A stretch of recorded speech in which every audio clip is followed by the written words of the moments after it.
feels like Jim Sterling has been crusading against shitty developers in the Steam marketplace forever now. His efforts to hold these developers accountable for their horrendous games on the marketplace has even resulted in a frivolous lawsuit against him. If you're not familiar with Digital Homicide vs. Jim Sterling, I really suggest you check out some of his videos where he goes into detail about what exactly happened with that developer. In his latest video, Jim Sterling once again talks about the problems with the Steam Greenlight program, the problem with the shitty developers, and what he feels that Valve should do to fix this issue.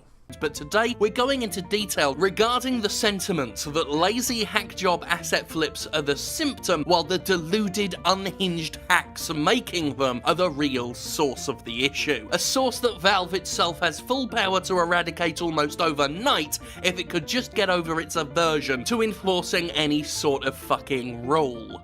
While I definitely agree with his overall conclusion that Valve needs to implement some sort of quality control into the marketplace, I take issue with some of his ways to get there.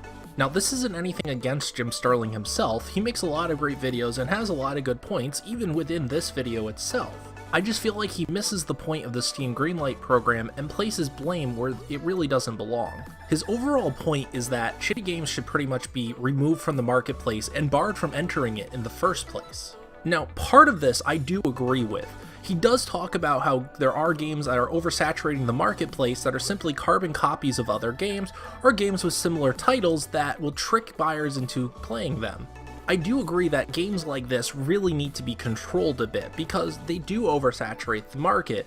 They do make it hard for some buyers who may not be too familiar with different franchises, who think they're buying, let's say, Call of Duty, when really what they're buying is Call of Warfare. What I don't agree with is what seems to be Jim's conclusion, that these games should simply be wiped off simply for being bad, not necessarily for copying anything, not necessarily for tricking anybody, but just for being a bad game, whether it's a broken game, a game that's not fun to play, anything like that. He thinks should just be eliminated from the market, or shouldn't even be allowed to enter the marketplace in the first place. Part of the reason PC gaming has always thrived has been the openness of the platform, that anybody can create a game and sell it. And while yes, this does result in a lot of horrendous games, it has resulted in some classics as well as some cult classics. Simply put, the allowed existence of so-called shitty games has allowed great games to thrive.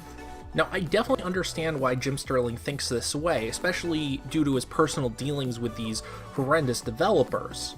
I feel like he's kind of conflating the existence of shitty games with these shitty developers themselves existing.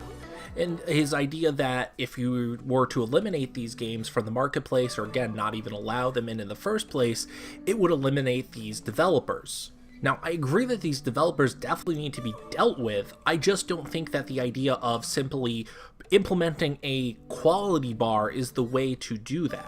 However, the developers that are showing these toxic behaviors really do need to be dealt with by Valve. At that point, especially when it's so evident even on their own forums, they really need to be taken off the marketplace and the whole relationship needs to be terminated. This brings me to another issue that I have with one of Jim Sterling's points, that these developers with their behavior represent Valve, and that people basically tie these developers and their behaviors to Valve themselves.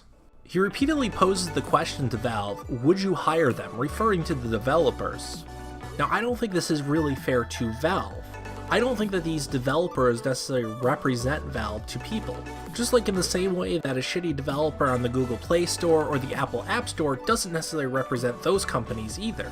They don't represent Valve the same way that Gabe Newell or even a lowly programmer would. Now, I definitely think that Valve needs to deal with these behaviors and these developers, but I don't necessarily think that the blame lies with them and that people are going to tie these developers to Valve. There are a lot of issues with the Steam Greenlight program, and it looks like Valve have actually heard people's criticisms. In the next evolution of the Steam Greenlight project, they seem to be implementing some barriers, at least to get to the door. I definitely don't think that the new rules go far enough, which I'm sure is something that Jim Sterling would agree with, but at least it's a step in the right direction. So what do you think about the Steam Greenlight program, as well as Jim Sterling's latest video? Let me know in the comments down below, and don't forget to like this video and subscribe to the channel for more.